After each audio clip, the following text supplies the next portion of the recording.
you, Sarah. I know you're not here to listen to speeches. You're here to watch the movie. I'm going to get out of your way as quickly as I possibly can. I just want to make a few policy points because the documentary will explain Iran to you as well as anything I've seen for a very long time. The first point is that Iran is at war with the United States, and we are not responding. Indeed, we have not responded ever since Ayatollah Khomeini declared war on us in February of 1979. 32 years. Iran tries desperately, eagerly, ferociously, and viciously to kill as many Americans as they possibly can, wherever they can, however they can. It is very hard to convince American policymakers that this is in fact the case, because it's very unpleasant for American policymakers to accept this fact. Compels us to act. And actions against Iran are difficult, risky, dangerous, and may fail. I mean, if you look at the political history of the American response or non-response to Iran, you find two things. First of all, American presidents who tried to get engaged with Iran invariably got into some kind of political trouble. It cost Carter his presidency. It very nearly cost Reagan his presidency. And secondly, as a result of the unpleasantness of having to come to the grips that this country is at war with us and is killing Americans every single day in Iraq, in Afghanistan, and anywhere else they can find us, Somalia, Yemen, and so forth. Every American president since 1979 has tried to make a deal with Iran. Obama is not unique. There is nothing different about his efforts to try to strike a grand bargain with the Iranians. Every American president has done it. Just a couple of minutes. George W. Bush, the most universally denied fact in modern history, is that George W. Bush believed that he had reached a deal with Iran.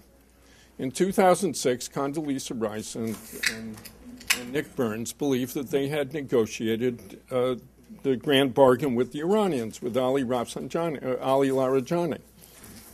And Larijani was scheduled to fly to New York on a Monday to go to the United Nations.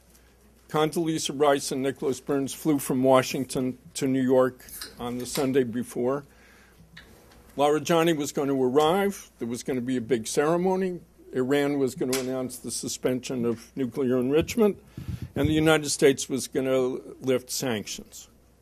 The plane never took off from Tehran, which is what happened in every previous case, and what undoubtedly will happen in several future cases, because it seems impossible to convince American presidents that Iran doesn't want to deal with us. My favorite metaphor for dealing with Iran and talking to Iran and reaching an agreement with Iran is the scene from Goldfinger, where the movie Goldfinger, where James Bond is splayed out on a big sheet of gold, and there's a laser beam slicing through the sheet of gold going towards his private parts. And Goldfinger's up there on a little balcony, and Bond looks up and he says, "Do you expect me to talk?" And Goldfinger looks down and says, "No, Mr. Bond, I expect you to die." And that's Iran. Iran could care less about talking.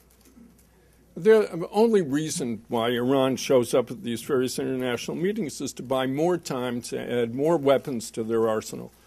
And we know this. I mean, it's one of the blessings of WikiLeaks is that there's all kinds of information coming right out of Iran from Iranians who are washing up in various Western embassies, and eventually the United States finds out about it. We know all that. So here we are. We have an implacable enemy. They want us dead or destroyed. They want to dominate us. They want Islamic republics all over the Middle East. I mean, what's going on with Egypt? There's an uprising in Egypt. The supreme leader of Iran stands up and says, this is the spread of the Islamic revolution. This is a great Islamic uprising, which it is not in Egypt, so far as we can see. But he wants to claim it. He wants to lead it. And you can be sure that by now there are hundreds, if not thousands, of Iranian agents, Revolutionary Guards, Hamas people, Basiji, intelligence officers swarming all over Egypt trying to organize things.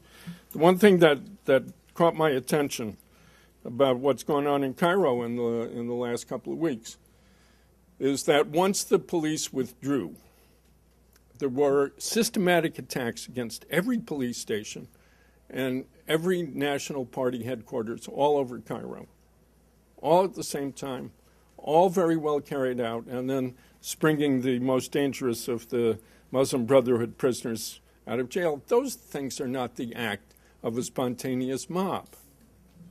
Those are actions of organized people who know what they're doing and know what their objectives are, and so forth. So I have no idea what's going to happen in Egypt, nor does anybody else. And we'll just have to see. Life is full of surprises. I just want to finally emphasize a point that Sarah made. Iran, we're living in revolutionary times, and Iran is a revolutionary country. Iran had 3 revolutions in the course of the 20th century. 3. That's pretty much a record for any country I know of. The people hate this regime. We know this in every way, and we know it most dramatically because of what the regime does to the people. It rounds them up, tortures them, and kills them, many of them for no reason. They round up Western hostages. We don't hear very much about it. Depending on how you keep count, there are now 3 or 4 or 5 American hostages in the hands of the Iranian regime.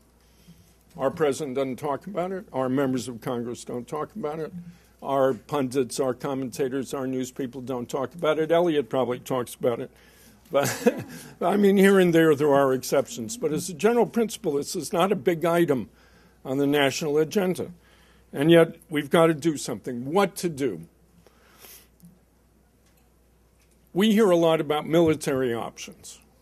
My own belief is that military attack, if we end up attacking Iran militarily, and we may, that will be the confirmation that our policy has failed, because it should not be necessary. Iran is the perfect candidate for democratic revolution, and democratic revolution has worked all over the world. It has nothing to do with one kind of society or other. Supporting the Iranian people and supporting the Iranian revolution is the least expensive, least dangerous, least controversial, likely to be most successful, and it will change the world. Because if you bring down the regime in Iran, you will change everything, right? Syria suddenly finds itself gravely weakened. Hezbollah finds itself without its principal sponsor, trainer, source of arms, and so forth. Hamas is out of money and will have to rely on its own resources. The whole Middle East changes, and Chavez loses his big protector and major ally. All kinds of radical governments in South America, the same. A whole terror network that's spreading around South America right now through Caracas by this mysterious flight that flies from Tehran to Caracas once a week. Who's on board, we don't exactly know. All we know is they get off the plane in Caracas, they're given Venezuelan passports, and they're gone. Where are they? Undoubtedly, some of them are here with us in Washington.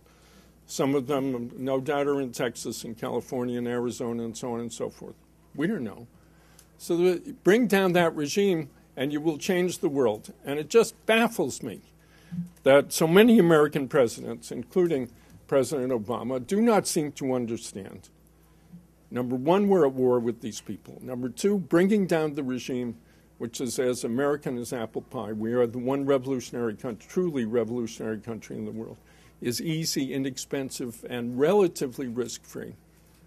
And why we don't get engaged in this thing, it is the single best thing that can happen to the United States and to any American president. And yet they don't see it. It's a fascination. Watch the movie, you'll love it. Sarah, thanks very much for asking me.